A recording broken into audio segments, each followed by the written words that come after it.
Okay, so here we have my adult enclosures. They are adults, a couple of years old. We have a male here. I'm going to go ahead, try to get him out. I'm just cupping my hand around him. So I'm getting him onto my hand. I'm not grabbing him at all. He just put his feet onto me, and now I'm holding him. Now he's pretty chilled and laid back. Sometimes I'm going to try to grab him. He'll run up to the top, and then I just need to get him to walk onto my hand. And as you can see, he's really chill and everything. And that's just because he's an adult, and generally when they're adults they chill out. That's not always true. Some of them don't chill out, and that's generally because they're not handled very often. Mine were handled quite a bit because for many years I only ever hand fed them. And then there's the female there. And this is a female as well that I could get out. But now I'll show you a younger one. Okay, so I have many smaller ones, and here's a grow out tank. There's 3 young females in here. So as you can see, there's one right here. I'm not grabbing it, but I'm just trying to shoo its hands onto my fingers so then it can walk on my hand, and this one's not being very skittish. So I'll try to find one that will be. Here we have one. She's a little bit bigger. Again, I don't grab them, I just get them to walk onto my hand. Now, if they, right now they're going to be kind of tired because it's during the day and they don't really want to be messed with, but I'm very used to grabbing them, so, and then I just kind of put them back just like that. And then there's the third girl right here. Okay, so now she's out. As you can see, she's pretty calm.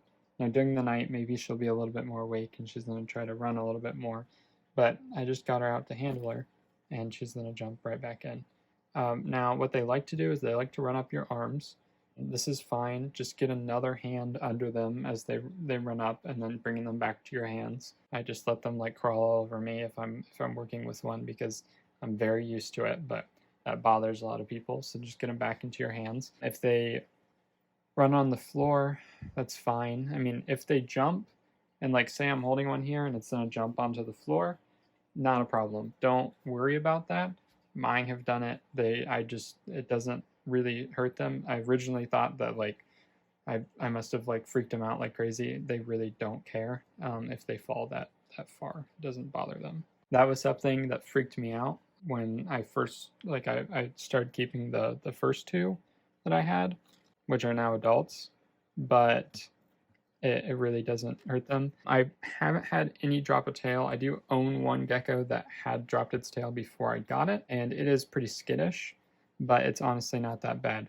Their tails are prehensile, so if I go to like grab one, it's gonna wrap around my finger, so you can use that. And like if they hang on their tail a little bit, it's not that big of a deal, but they want to have like a grip on you, so like that you should be like supporting them, but never grab them.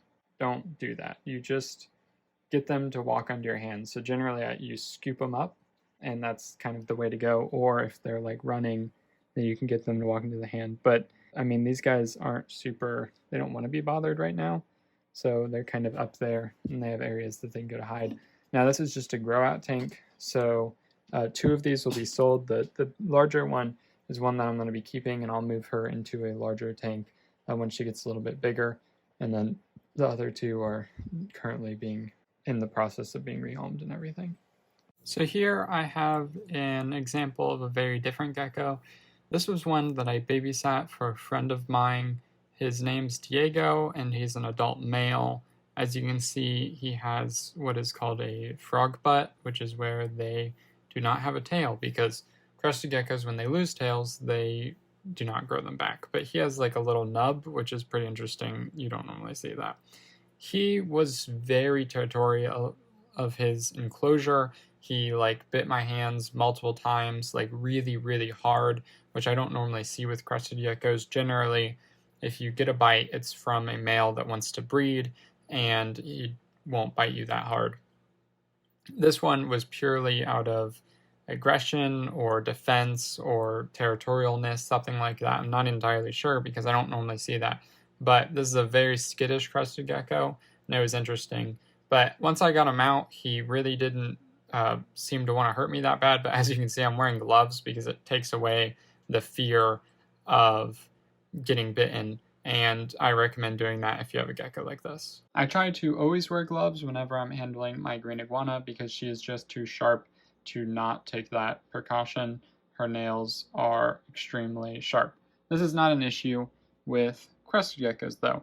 Crested geckos, they do have claws like iguanas, but they are nothing like iguana claws. They are kind of like cat claws. They kind of retract them, and they're maybe prickly or like they tickle you, but it's not something that you would really want to watch out about cutting you because they just wouldn't cut you.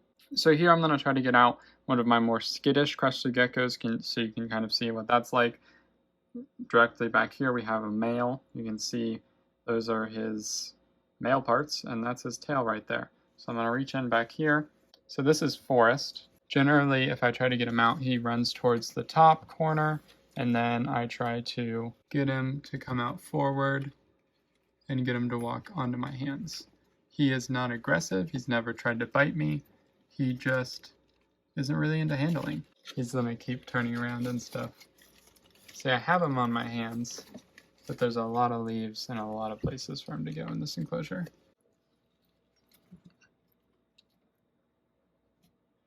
You can see even with him, I do not grab him. I generally put my hands over him to get my fingers onto him until I can pull him out, and then he is out. It's a lot easier to get him out with two hands, but currently I'm using my other hand to film.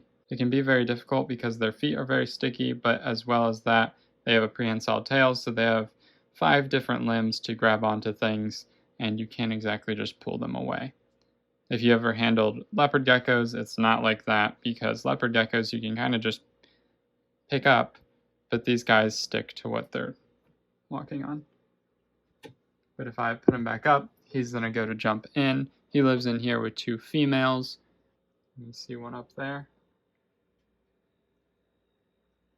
They're pretty cool. They're sisters, actually. One's kind of skittish, the other one's pretty cool with handling. But he is not one that I produced. He's one that I took in, so he's kind of skittish. Overall, with crested geckos, I think they make great pets. I think they're pretty easy to handle. I enjoy working with them. I have no crested geckos out of the 20 or 30 that I have currently that cannot be handled. In fact, I definitely handle them at least once a month. The babies much more often than that. It's basically every 3 days. With the adults, it's at least once a month I get them all out to weigh them, but a lot of them it happens a lot more frequently than that. I think they make pretty good pets as far as handling is concerned, because as I said, generally they are quite handleable, and they can lose their tail, but from all the ones I've worked with, none of them have ever lost their tail. So I hope you found this video helpful, and leave down in the comments if you want a video on handling other things, like I have gargoyle geckos and day geckos and different things.